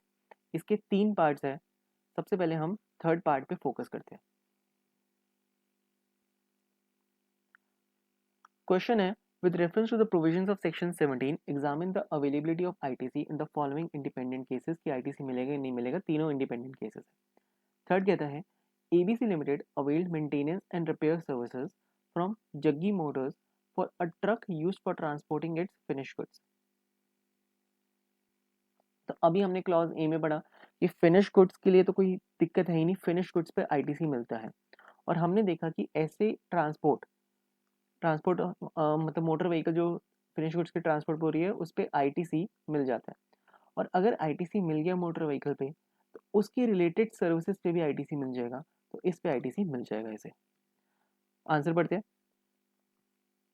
As per section 17(5), it can be concluded that ITC is allowed on repair and maintenance of services relating to motor vehicles which are eligible for input tax credit। यानी कि अगर motor vehicle eligible है तो उसकी related services भी मिल जाएगा। Further कहते हैं ITC is allowed on motor vehicle which are used for transportation of goods। Transportation of goods पे मिलता है ऐसे मोटर व्हीकल पे, तो इसके रिपेयर्स पे मिलेगा। 10 ITC on maintenance and repair services availed from Jaggi Motors for truck used for transporting its finished goods is allowed to ABC Limited। उसका ITC ले सकता है। सिंपल कंसेप्ट पढ़े हो तो तभी चीजें सिंपल आ जाती है। फिर पढ़ते हैं इसके बाकी के रिमेनिंग 2 पार्ट्स इस क्वेश्चन के। Next part that is part number 1, इसको रीड करते हैं। MBF Limited, an automobile company, has availed works contract service for construction of a foundation on which a machinery is to be mounted permanently।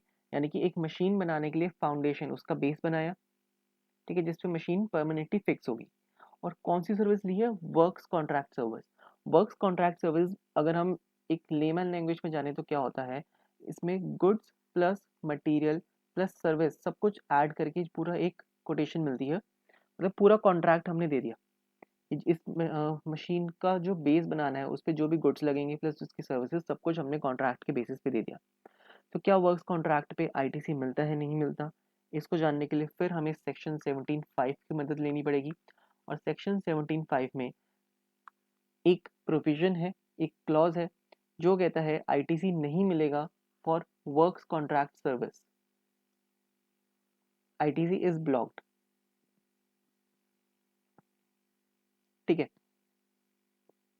For works contract service, but कब? When supplied for construction of an immovable property, जब हम immovable property का construction कर रहे हैं तो और works contract ले रहे हैं, उस पर आईटीसी नहीं मिलेगा।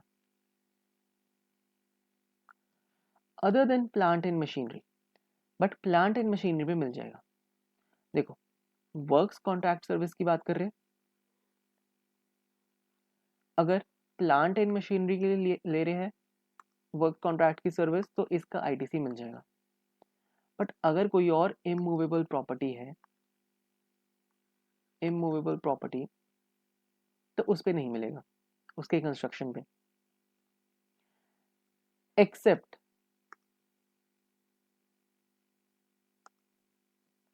where it is an input service for further supply of works contract service।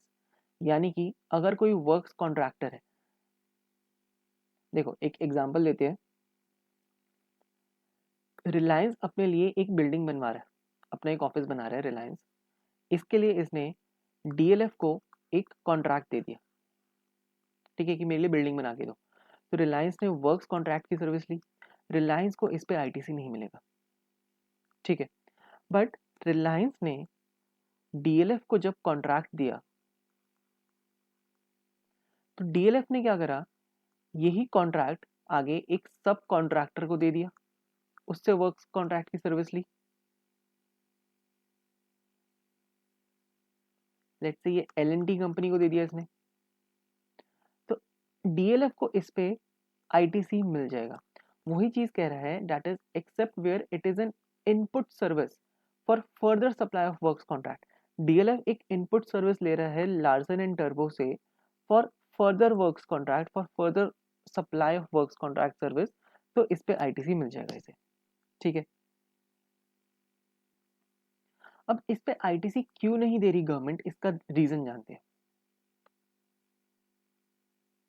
ITC इसलिए नहीं दे रही क्योंकि ये सारा खर्चा कंस्ट्रक्शन का बिल्डिंग में कैपिटलाइज्ड होता है as per FR India 16।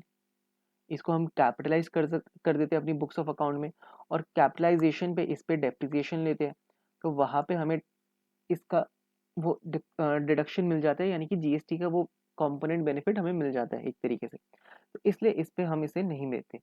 But अगर कोई नॉर्मल रेनोवेशन है, रिपेयर है इन बिल्डिंग्स पे, उसका वर्क्स कॉन्ट्रैक्ट है, तो आईटीसी मिल जाता है। इसको ना एक बार हम रीड करने का ट्राई करते हैं, यहाँ से फटाफट से रीड करते हैं।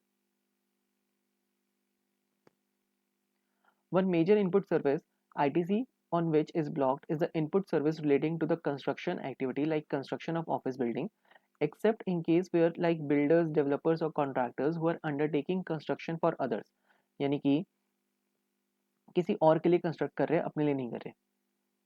However, ITC is available for routine construction related services like repairs, maintenance.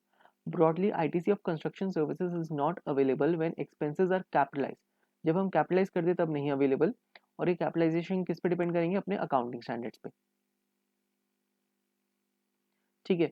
और ये सिर्फ immovable property except plant and machinery पे के अलावा बाकियों पे आईटीसी ब्लॉक्ड है, यानी कि प्लांट एंड मशीनरी पे आईटीसी मिल जाएगा उसके, अगर हम वर्क्स कॉन्ट्रैक्ट दे रहे हैं, भले ही वो एक्सेप्ट इस एक्सेप्शन में नहीं आता, प्लांट एंड मशीनरी पे वर्क्स कॉन्ट्रैक्ट मिल जाएगा। अब हम इसका सॉल्यूशन पढ़ते हैं। As per section 17(5), ITC is blocked in respect of works contract when supplied for construction of an immovable property other than plant and machinery except where it is an input service for further supply of works contract service। पूरा हमने provision यहाँ पे चिपका दिया।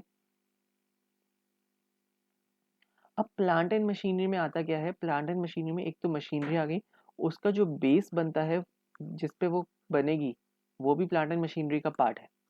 यहाँ पे एक definition है, प्लांट एंड मशीनरी मीन्स कोई भी apparatus, equipment, machinery fixed to earth by foundation or structural support and are used for making outward supply of goods or services and includes the foundation or structural support। ये सब इसमें आएगा। But क्या नहीं आएगा? जो ज़मीन है वो नहीं आएगी, बिल्डिंग नहीं आएगी, कोई और सिविल स्ट्रक्चर है वो भी नहीं आएगा, और मेन चीज़, अगर टेलीकम्युनिकेशन टावर लगा है वो भी प्लांट एंड मशीनरी का पार्ट नहीं है। कोई पाइपलाइन कंपनी ने बिछाई है which is outside the factory premises is not a part of plant and machinery. अगर इनसाइड फैक्ट्री हो जाए तो प्लांट एंड मशीनरी है, अदरवाइज नहीं। और टेलीकम्युनिकेशन टावर, टावर भले ही प्लांट एंड मशीनरी होते हैं but for this definition not a plant and machinery. अब हमारे क्वेश्चन में हुआ क्या, हमने क्या करा था, एक फाउंडेशन बनाई है मशीनरी की, और फाउंडेशन हमारा पार्ट है प्लांट एंड मशीनरी का। Thus, in the view of the above mentioned provision, ITC is available in respect of works contract, as the same is used for construction of plant and machinery which is not blocked. It is assumed that expenditure incurred towards works contract is capitalized in books of account and no depreciation. ये ना भी लिखो, कुछ assume करने की जरूरत नहीं है, हमें ITC मिल जाएगा इसमें, not blocked. इसको एक तरीके से समराइज करते हैं अब वर्क्स कॉन्ट्रैक्ट को।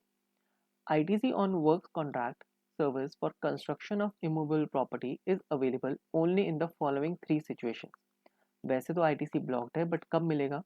When the works contract service is availed by a works contractor for being used in providing works contract service, यानी कि further supply के लिए यूज हो रहा है। For construction of eligible plant and machinery, अभी हमने देखा plant and machinery क्या होता है।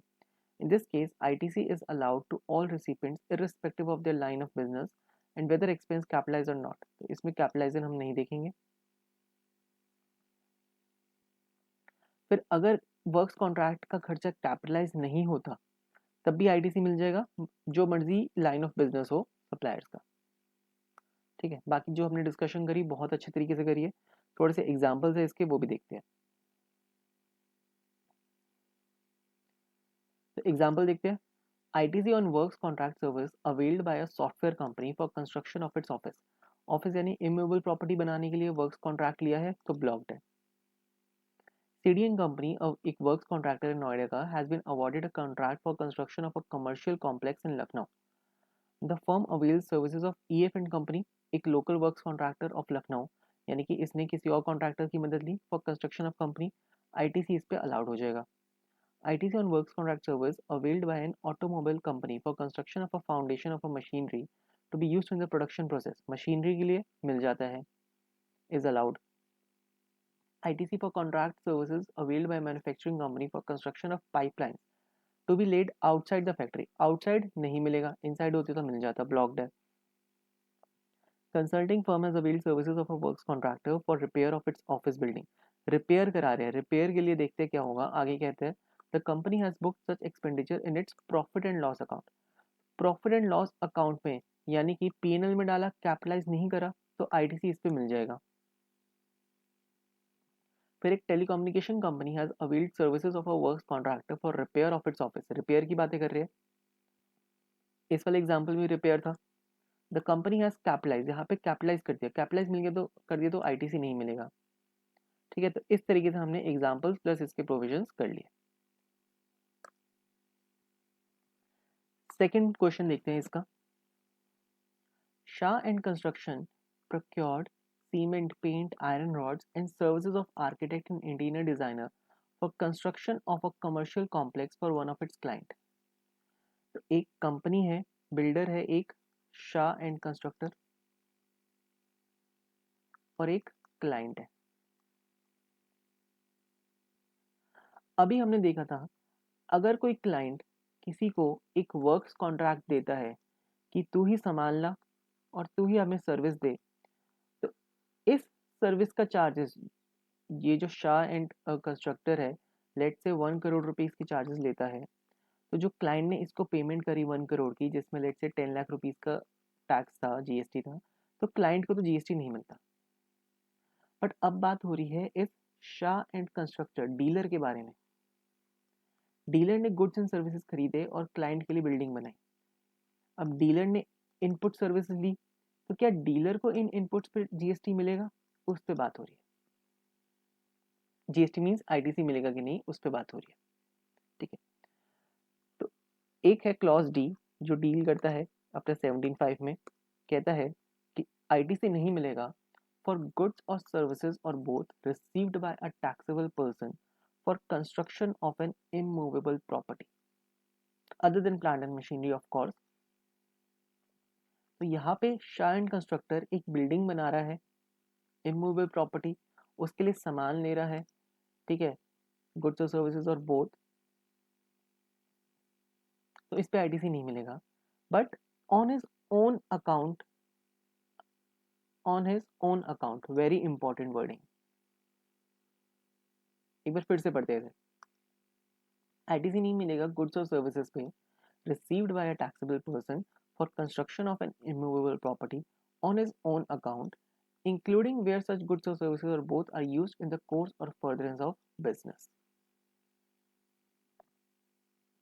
कहने का मतलब, अगर शाह एंड कंस्ट्रक्टर्स जो भी हमारे क्वेश्चन में था, ये अपने अकाउंट पे बिल्डिंग बनाते, यानी कि अपने ऑफिस की बिल्डिंग बनाते, अपना घर बनाते, अपने ऑफिस की बिल्डिंग बनाते, और उसके लिए ये सीमेंट, रेत, पेंट, आयरन या इंटीरियर सर्विसेज के सर्विसेज जो भी ले रहा है लेता, तो आईटीसी नहीं मिलता. यानी कि अपनी पर्सनल प्रॉपर्टी बना रहा है या अपनी ऑफिस की प्रॉपर्टी, कमर्शियल प्रॉपर्टी बना रहा है, फर्दरेंस ऑफ बिजनेस की भी, तब भी नहीं मिलेगा. बट अगर किसी और के लिए बना रहा है तो इसे मिल जाएगा. ठीक है, अब हमारे क्वेश्चन में किसी और अपने क्लाइंट के लिए बना रहा है तो ऑफकोर्स इसमें आईटीसी मिल जाएगा, बट इसको और थोड़ा सा डिटेल में हम जरूर पढ़ते हैं. देखो फटाफट से रीड करते हैं. तो हमें पता है कि ITC on works contract availed bye a tax payer for construction of immovable property other than plant and machinery नहीं मिलता. बट अगर टैक्स पेयर प्रोक्योर करता है goods and services and construct N immovable property for being used in the course of furtherance of business, क्या उस पर ITC मिलेगा? मतलब वो खुद लेके जा रहा है. तो इसका भी आंसर नो है, आईटीसी नहीं मिलता. ITC is not allowed on goods and services received by taxable person for construction of immovable property on his own account, even though such goods or services are used in the course of furtherance of business. Thus, ITC used in construction of an immovable property is blocked only in those cases where the taxable person constructs the immovable property for his own use. अपने काम के लिए लगा रहा है. अब अपने काम के लिए मतलब ये नहीं कि अपना हाउस बना रहा है रहने के लिए, भले ही वो कमर्शियल प्रॉपर्टी बना रहा है for furtherance of his business, तो नहीं मिलेगा. बट अगर किसी और के लिए बना रहा है तो मिल जाएगा. इसका भी हम समरी पढ़ लेते हैं. ITC on goods in construction of immovable property is available only in the following three situations. Construction of eligible plant and machinery के लिए मिल जाएगा, या जहां पे हमने कैपिटलाइज नहीं करा उसके लिए मिल जाएगा, या when the construction is not on his own account, अपने लिए नहीं है किसी और के लिए तो मिल जाएगा. सो अगर इमूवेबल प्रॉपर्टी कैपिटलाइज नहीं करी तब भी वो खर्चा मिल जाएगा, कैपिटलाइज कर दी तो ऑफकोर्स आईटीसी ब्लॉक रहेगा. तो अब पढ़ते हैं हम इसका आंसर. कहता है section 75 blocks ITC on goods and services received by a taxable person for construction of an immovable property on his own account, including when the goods or services are used in the course or furtherance of business. Thus, ITC on goods or services used in construction of an immovable property is blocked only in those cases where taxable person constructs an immovable property for his own account, notwithstanding the fact that immovable property being constructed will be used for business. But in the given case, Shah Construction had used the goods for some other person, not on his own account, hence ITC will be allowed. ठीक है, I hope जो भी हमने इस पे time लगाया है that is worth it, these 15-16 minutes. हमारे कंसेप्ट बहुत ही अच्छे से, क्योंकि सेक्शन 75 इज इंपॉर्टेंट, किसी भी क्लॉज से आ जाता है, टोटल 9 क्लॉजेज और कहीं से भी क्वेश्चन उठ के आ सकता है. ठीक है, तो विद दिस हमारा ये क्वेश्चन नंबर 8 खत्म होता है. अभी जो हमने क्लॉज पढ़े जिसके बेसिस पे ये दो क्वेश्चन करें, उसका ना एक क्लैरिफिकेशन है जो गवर्नमेंट ने निकाला है in relation to ducts and manholes which are used in network of optical fiber cables. तो इशू क्या था, whether ITC on ducts and manholes used in network of optical cables for providing telecommunication service is allowed or not. ठीक है, क्योंकि ducts and manholes plant and machinery का part है. ठीक है, इसका वर्क्स कॉन्ट्रैक्ट हो गया या इसको एक्वायर करा किसी और को सर्विस देने के लिए, नॉट ऑन ऑन अकाउंट, तो उस पर आईटीसी मिलेगा नहीं मिलेगा. तो क्लैरिफिकेशन कहते हैं, क्लैरिफिकेशन तो ये है आईटीसी इज नॉट रिस्ट्रिक्टेड, यानी आईटीसी मिल जाएगा, ब्लॉक नहीं है. Reason mean ducts and manholes used in network of optical fiber cable OFC covered under the definition of plant and machinery में आता है। और other than plant and machinery की बातें करते हैं जब हम वर्क्स कॉन्ट्रैक्ट और दूसरा वाला क्लॉज के बारे में बात करते हैं, that is goods and services for construction of an immovable property not on his own account, उस पर आईटीसी मिल जाएगा। ठीक है, बस इतनी चीज़ें याद रखनी है, डक्ट एंड मैनहोल की बातें हो रही है। अब ये होते क्या है, कुछ ना कुछ होते हैं टेलीकम्युनिकेशन सर्विसेज देते वक्त, और इसको प्लांट एंड मशीनरी की डेफिनेशन से एग्जम्प्ट या एक्सक्लूड भी नहीं करा गया, क्योंकि जब एक्सक्लूड करते हैं तो हम सिर्फ लैंड और बिल्डिंग करते हैं या सिविल स्ट्रक्चर, फिर करते हैं टेलीकम्युनिकेशन टावर्स या पाइपलाइन जो हमारे फैक्ट्री के बाहर बिछी। बट डक्ट्स एंड मैनहोल्स इनमें से कहीं नहीं आता, तो इसको हम आईटीसी मिल जाएगा। अब ना ब्लॉक क्रेडिट के सिर्फ 2 ही क्लॉजेस बच गए, उस पर अभी तक मुझे कोई क्वेश्चन मिला नहीं, मिलेगा तो कर लेंगे, बट हम प्रोविजंस पढ़ लेते हैं। कहता है कि आईटीसी ब्लॉक्ड होगा ऐसे गुड्स एंड सर्विसेज के on which tax has been paid under section 10। Section 10 होता है अपना कॉम्पोजिशन लेवी। अगर कॉम्पोजिशन लेवी में टैक्स पे कर दिया है, इसमें होता क्या है, एक सप्लायर है और रिसिपेंट है। रिसिपेंट से टैक्स कलेक्ट नहीं करते, सप्लायर अपने आप से गवर्नमेंट को टैक्स पे कर देगा जो भी रेट होगा, तो कोई आउटवर्ड टैक्सेबल सप्लाई नहीं हुई, इसलिए इस पर आईटीसी ब्लॉक है। फटाफट से अगर रीड करना कर लेते हैं। A supplier registered under composition scheme cannot collect tax from its customers. Thus, such suppliers issue bill of supply, not an invoice. Invoice इस पे बनता ही नहीं। फिर composition supplier lump sum tax पे कर देगा, therefore इस पे आईटीसी ब्लॉक कर रखा है। ठीक है, ये तो एक फर्स्ट प्रोविजन जो रह गया था। लास्ट एक और पढ़ते हैं और फिर हमारा सेक्शन 17(5) ब्लॉक क्रेडिट की लिस्ट खत्म होगी। देन एक क्लॉज है 17(5) में जो कहता है कि आईटीसी नहीं मिलेगा ऑन गुड्स और सर्विसेज और both received by a non resident taxable person, यानी कि कोई एनआरटीपी है, वो कोई सर्विसेज लेता है इंडिया में आके, तो उस पे उसको आईटीसी नहीं मिलेगा। Except on goods imported by him, अगर वो गुड्स को इंपोर्ट कर रहा है उसका आईटीसी ले सकता है, अदरवाइज नहीं। ठीक है, इसको भी हम रीड करते हैं फटाफट से। एनआरटीपी होता क्या है, it is a person who has no fix place of business in India, India में कोई उसकी प्लेस नहीं है, बट ही सप्लाइज गुड्स और सर्विसेज इन इंडिया, इंडिया में वो कोई सामान देता है, सप्लाई करता है गुड्स और सर्विसेज। तो tax paid on goods and services received by NRTP is not available as ITC, however tax paid by him on imported goods is allowed as ITC, उसका ले सकते हैं ये आईटीसी। ठीक है, इंपोर्टेड गुड्स की बात हो रही है, इंपोर्टेड सर्विसेज पे आईटीसी नहीं ले सकता। ठीक है, ये चीज हाईलाइट होती है यहाँ पे। ITC on goods is allowed, but ITC on services imported by him is blocked. यानी कि import of goods पे ITC मिलेगा, बाकी कहीं पे इसको ITC नहीं मिलेगा। NRTP non resident taxable person. Then FA last clause कहता है ITC नहीं मिलेगा on goods and services received by a taxable person which are used for intended to be used for activities relating to his obligation under CSR corporate social responsibility as per Companies Act. यानी कि late से रिलायंस है, इसने किसी भी एक जगह से कोई गुड्स एंड सर्विसेज परचेज करी और उन गुड्स को एज अ सीएसआर सर्विस में डिस्ट्रीब्यूट कर दिया, तो उस पर आईटीसी नहीं मिलेगा। और वैसे भी नहीं मिलना चाहिए, क्योंकि सीएसआर यानी कि फ्री में चीज़ें बांट दी। ऑफकोर्स ये सैंपल नहीं बांटे, बट फ्री में दे दिए, गिफ्ट दे दिए, सीएसआर दे दिए, बट स्टिल गवर्नमेंट ने यहाँ पे एक अलग से प्रोविजन डाला है, सीएसआर में गिफ्ट नहीं मिलेगा। ठीक है, सीएसआर पे आईटीसी नहीं मिलेगा। एग्जाम्पल देखते हैं।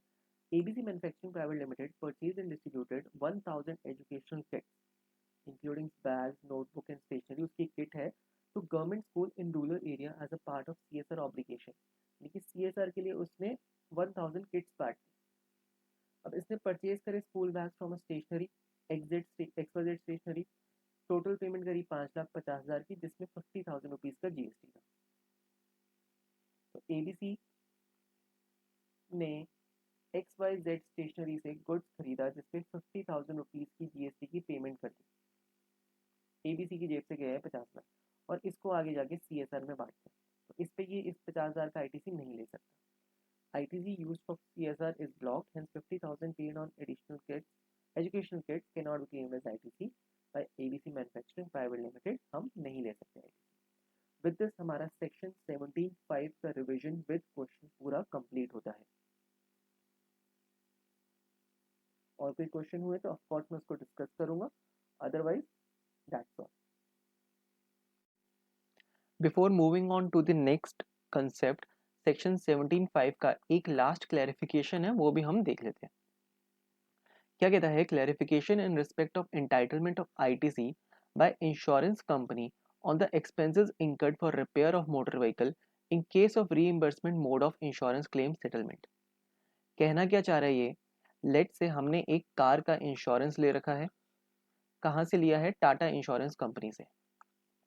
कार में कोई डैमेज हुआ, इसको हम गैराज लेके चले गए, सोडी गैराज, ठीक है।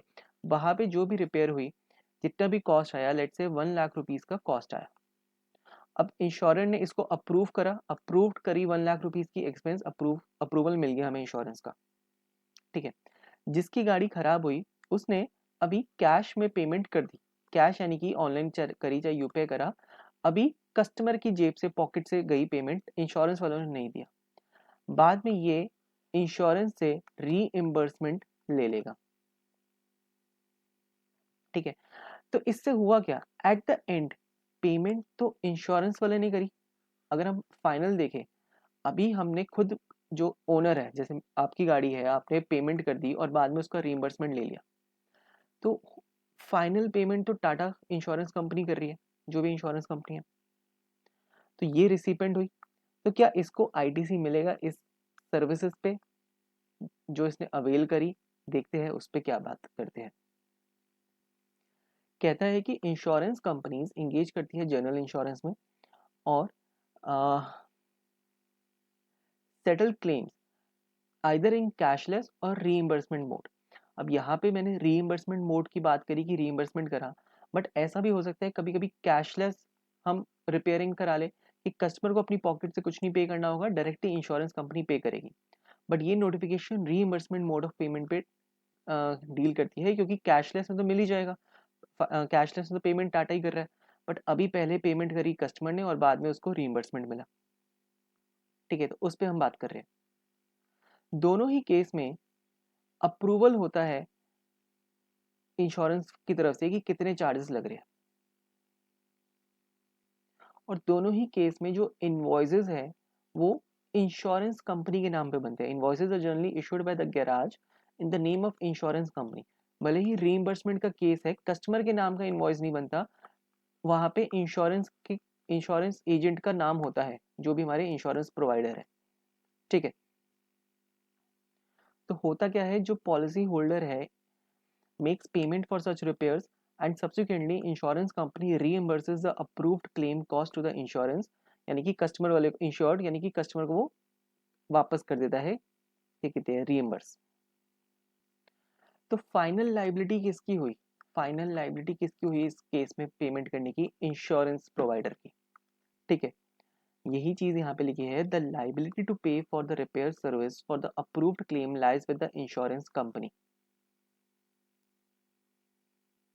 तो अब इशू ये है कि क्या रीइंबर्समेंट में टाटा इंश्योरेंस को आईटीसी मिलेगा कि नहीं मिलेगा। इस पे जब हम एक सेक्शन 17(5) का ए क्लॉज पढ़ते हैं, मोटर व्हीकल वाला, ठीक है, उसमें जनरल इंश्योरेंस वाली बातें आती है कि जनरल इंश्योरेंस पे आईटीसी नहीं मिलेगा अगर मोटर व्हीकल पे आईटीसी नहीं है, बट जनरल इंश्योरेंस पे आईटीसी मिल जाएगा अगर मोटर व्हीकल पे आईटीसी है, ठीक है।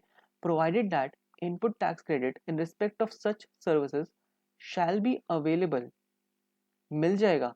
एक तो जब इन व्हीकल्स पे भी आईटीसी मिलेगा तब, एक where the received by a taxable person engaged in the manufacture of such motor vehicle, or where insurance services received by a taxable या repair services received by a taxable person engaged in supply of general insurance services। यानी कि जब Tata Motors, Tata insurers ये supply करते हैं अपने insurance service in respect of such motor vehicle, vessel और aircraft insured by him, तो उसकी रिपेयर्स पे इनको आईटीसी मिल जाएगा, चाहे वो इंश्योरेंस हो, सर्विसिंग हो, रिपेयर हो, मेंटेनेंस हो, मिल जाएगा, ठीक है। तो इसी चीज को एक बार जस्ट समरी से पढ़ते हैं। ITC is available to insurance companies for motor vehicle repair expense incurred under the reimbursement mode.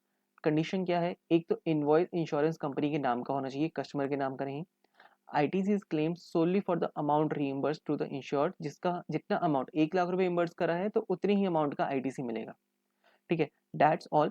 इस पे दो और इश्यूज क्लैरिफिकेशन है। कहता है कि गैराज वालों ने क्या करा, दो इनवॉइस इशू करे, इनवॉइस, टू सेपरेट इनवॉइस। एक तो जो अप्रूव्ड, इंश्योरेंस टाटा ने कहा कि मैं 1 लाख रुपए अप्रूव करूंगा, तो एक इंश्योरेंस के नाम, कंपनी के नाम पे करा अप्रूवल के लिए अमाउंट का। एक कस्टमर को दिया फॉर एनी एक्स्ट्रा अमाउंट। तो आईटीसी कितने का मिलेगा, आईटीसी मिलेगा उसका सबसे पहले तो इनवॉइस, अगर इंश्योरेंस के नाम से है टाटा वालों के नाम पे उस पे मिलेगा, प्लस जो अप्रूव्ड अमाउंट है, दोनों कंडीशन फुलफिल होनी चाहिए। तो IT is available to insurance company only on the invoice issued to it subject to the condition की reimbursement of said amount by the insurance company। फिर दूसरा पूछता है what is the extent of ITC available to the insurer in case of issue of single invoice. अब दो invoice नहीं, एक single invoice दिया covering the full amount of repair service and the insurance company reimburses only the approved claim. देखो हुआ क्या, एक तो अप्रूव्ड क्लेम अमाउंट 1 लाख रुपए का खर्चा हुआ, प्लस कोई 20,000 रुपए का एडिशनल खर्चा हुआ, टोटल 1,20,000 रुपए का इनवॉइस बना के टाटा इंश्योरेंस कंपनी के नाम का दे दिया। तो क्या इसको पूरा आईटीसी मिलेगा, नहीं, इसको मिलेगा जस्ट एक अप्रूवल का 1 लाख का, क्योंकि इतना ही रिइंबर्स करेगी। IT is available to the insurance company only to the extent of reimbursement of the approved claim cost of insured and not the full invoice value, extra amount पे नहीं देंगे। और अगर इनवॉइस इंश्योरेंस कंपनी के नाम का ही नहीं है तो ITC is not available. Insurance company के नाम का होना चाहिए, कस्टमर अपने नाम का इनवॉइस लेके घूम रहे तो उसका अचार डाल लो, कंपनी को नहीं मिलेगा ITC। ठीक है, तो इट्स वेरी इंपॉर्टेंट कि इंश्योर कंपनी का नाम हो अपने इनवॉइस में। इसके साथ हमारा सेक्शन 17.5 खत्म होता है। Tata bye bye, all the best.